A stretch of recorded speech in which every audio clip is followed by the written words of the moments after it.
eso.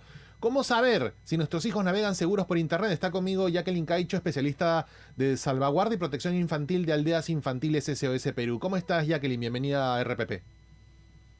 Hola Jesús, buenos días. Con mucha alegría de estar participando en este importante programa y saludar a todo el público que te sigue a nombre de Aldeas Infantiles SOS Perú.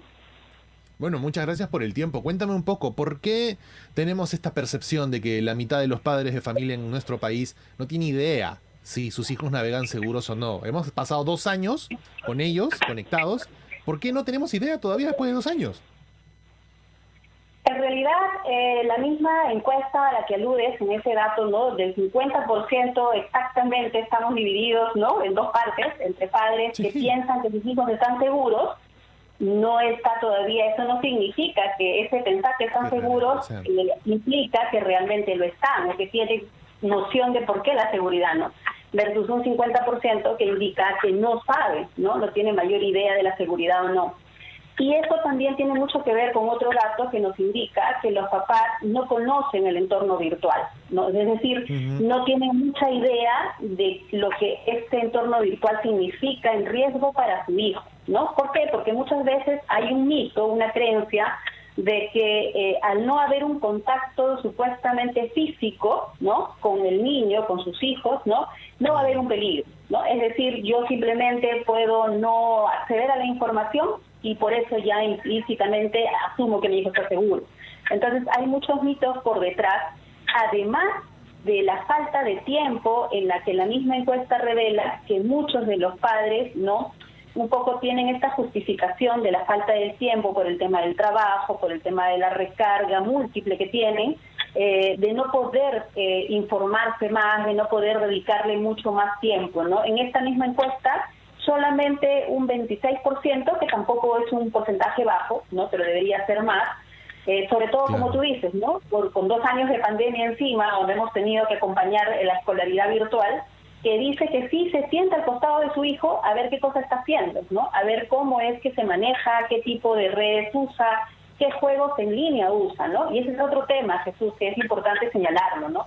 Muchos de los padres piensan, mi hijo solo juega en línea, no hay peligro, ¿no? Mi hijo tiene redes, ahí un poco que prendo el foco y trato de estar atento, ¿no? Y no sabemos, y no son datos que la divindad muy bien señala, que es esta división, ¿no?, de investigación de alta tecnología de la Policía Nacional, que dice que el primer punto donde se contactan los acosadores cibernéticos es justamente a través de los juegos en línea, ¿no? Y a través de los chats que estos juegos en línea tienen, pero que muchos padres desconocemos, ¿no? Ahora, antes de ir a la pausa, solamente para dejar picando la pregunta luego del corte, ¿qué pasa cuando un papá o una mamá no saben esto? Es decir, se genera el desconocimiento de si están seguros o no, porque, así como bien señalas, suponemos que están en la cama, están en el escritorio, están en el sofá, con la tablet o el teléfono, y están en la casa, solos, con nosotros, tan seguros, y realmente no conocemos qué tan expuestos están. Y esto, al final de cuentas, ojo, tiene un impacto en los chicos, porque si tú no sabes si están seguros o no, tus hijos menos. O sea, eso es lo que hay que tener en cuenta, porque tus hijos no tienen las habilidades sociales desarrolladas para definir, por ejemplo, el acoso, el peligro, el riesgo, el que un adulto lo esté engatusando o tentando o llevando por otro camino. Vamos a hacer una pausa y luego del corte seguimos hablando de esto.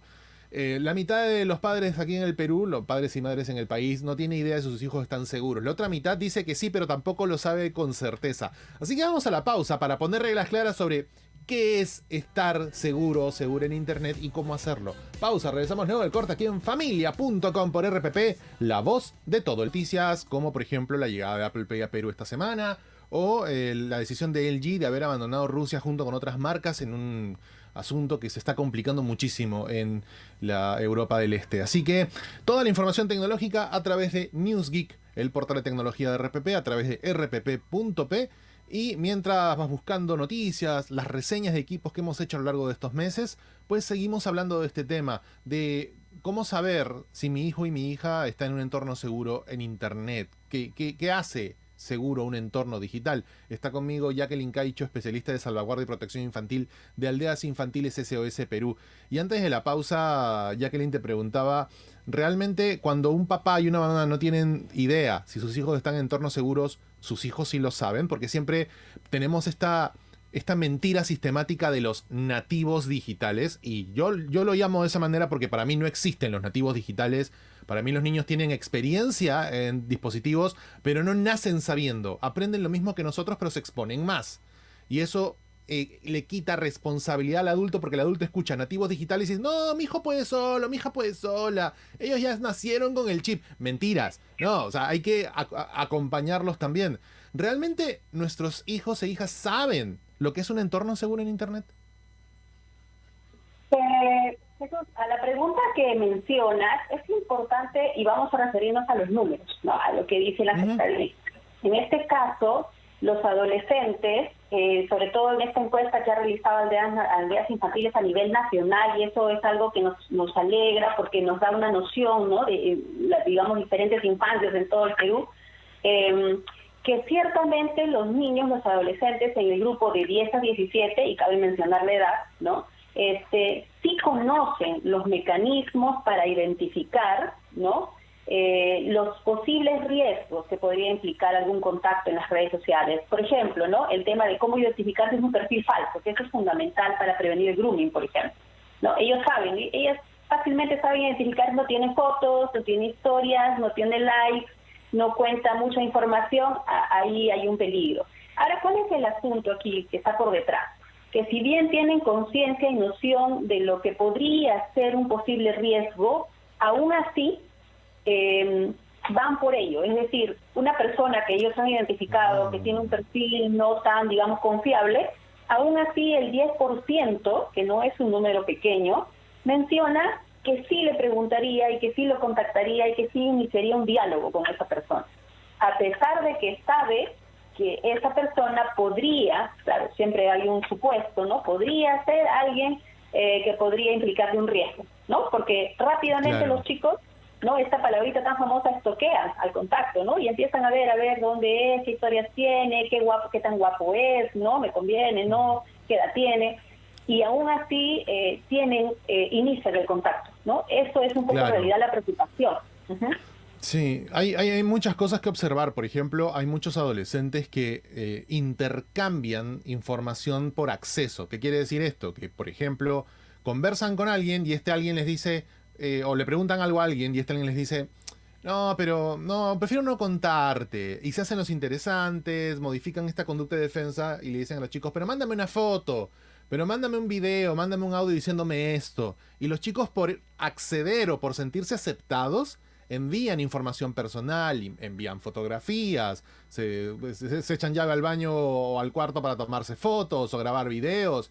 Y estos pueden terminar siendo parte también de una difusión ilegal en redes por debajo de radar, porque eso es lo que siempre creemos, de que Internet es 100% accesible y no lo es. Hay gran parte de Deep Web que no está indexada en Internet. Dentro de esta Deep Web hay mucho tráfico de información y a veces los chicos cometen el error de, por aceptación, conceder y entregar información clave. No solamente de ellos, incluso puede ser hasta nuestra.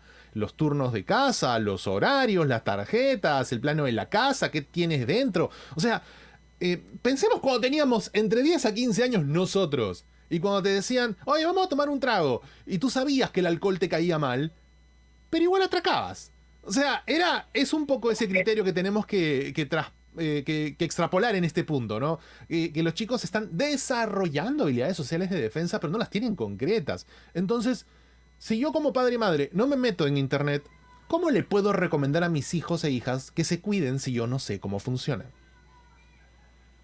Exacto, Jesús. Y esa es una de las cosas que plantea fuertemente y ha desarrollado estrategias de esta campaña de Conectadazos, ¿no?, que está desarrollando e impulsando Aldeas Infantiles a nivel nacional. La importancia de que los padres, justamente este 50% que dice que está seguro y 50% que dice que no lo está, que realmente lo esté cuando esté bien informado, ¿no? Bien informado sobre qué, sobre temas, por ejemplo, como el control parental, ¿no?, y todos estos mecanismos que te plantean las diferentes redes muy intuitivos, ¿no? Porque también hay un tema de que muchas de las familias, sobre todo las de estratos, digamos, más de CD, tienen mucha dificultad con el tema de la tecnología, del acercamiento a lo digital, ¿no? Entonces, es muy intuitivo, es muy amigable que lo conozcan, por ejemplo, ¿no? Que sepan que tienen el poder de simplemente decir no al contacto peligroso, ¿no? Que no es que se sucedió la situación y que ya no puedo evitarla, sino que por el contrario, la virtualidad lo que sí nos permite, y eso es un punto a favor, es simplemente eliminar, bloquear, ¿no? Y con eso simplemente el riesgo se va. El asunto está en que no tenemos esa información.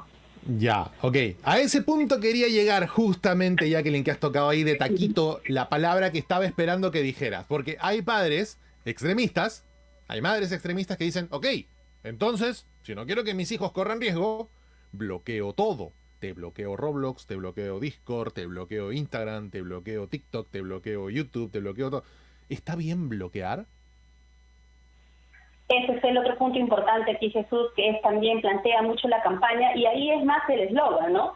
Navegar en Internet debe ser seguro, pero también divertido, ¿no? Entonces, a eso justamente alude, porque la idea aquí no es, como tú bien dices, estoquear todo. Es más, por último, ni siquiera te doy Internet. Ahora que las clases regresaron a lo presencial, simplemente ya no usas tus redes, ¿no? Sino que por el contrario, aprendamos a usar adecuadamente las redes. La tecnología, la virtualidad es inevitable, ¿no? Es más, si no la uso en mi casa, la uso afuera, ¿no? Entonces, de todas maneras voy a tener acceso. Por eso es importante que los papás sepamos usar estos mecanismos de manera prudente y siempre en un entorno de confianza con nuestros hijos. Porque ciertamente, aunque yo no esté presente, aquí lo importante, y el papá tiene que saberlo, es que yo le dé las herramientas, la información y la confianza a mi hijo, a mi hija, para que sepa usar de manera segura, pero también divertida, sus redes, sus entornos, tanto los juegos, porque como te digo, aquí hay un gran peligro donde siempre se asocia peligro solo en la red social, pero también estar ahí en qué juega mi hijo, ¿no? Eso también es muy importante. Claro, sobre todo porque los chicos hoy en internet, cuando están jugando, por ejemplo, como bien señala Jacqueline, también utilizan otras aplicaciones al mismo tiempo para conversar en tiempo real. O sea, por eso mencionaba la palabra Discord, que es una comunidad que se está volviendo muy activa en niños y adolescentes, que la utilizan para hablar, conversar, hablar en tiempo real, como si fuese teléfono, mientras van jugando, accediendo a misiones. Oye, estoy por acá, vente para acá. No, pero o sea, juegan así hablando porque realmente hay otra persona escuchándolos.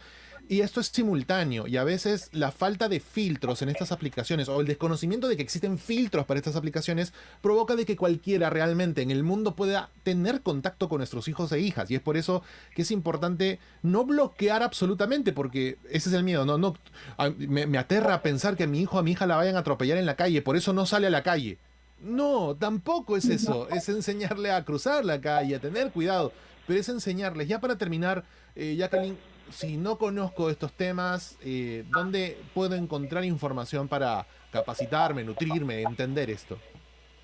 En realidad ahora tenemos muchos espacios donde uno puede acceder. Mira, en las estadísticas nos decían, en esta encuesta que se ha hecho, que la mayor cantidad de padres, más del 50%, conoce, por ejemplo, y ya está muy bien posicionada, la línea 100 del Ministerio de la Mujer, ¿no? Entonces, sigamos buscando información por ahí. El chat 100, que también es del Ministerio de la Mujer, es más accedido por niños, niñas y adolescentes porque piden información por ahí. Genial, ¿no? Conectadazos, que también está en www.conectadazos.org.pe, también les va a dar información muy amigable, muy cercana, muy rápida sobre estos temas de los riesgos sociales. Y hay también la línea 1818 de la Policía Nacional, que más bien es en los casos que querramos hacer alguna denuncia por alguna preocupación, alguna situación, algún contacto explícito que ya nuestro hijo o hija adolescente haya tenido, algún contacto de alguna persona peligrosa, ¿no? Entonces tenemos en realidad diferentes medios. Lo que sí es muy importante, Jesús, decir esto, ¿no? Toda información que busquemos, ¿no? No siempre es la mejor. Tenemos que saber dónde buscarlo, o sea, busquemos siempre información segura. No busquemos cualquier información, ¿no? Entonces eso también es muy importante que los papás lo sepamos, ¿no? Perfecto. Jacqueline Caicho, especialista en salvaguarda y protección infantil de aldeas infantiles SOS Perú, estuvo con nosotros aquí en familia.com. Muchas gracias, Jacqueline, por el tiempo.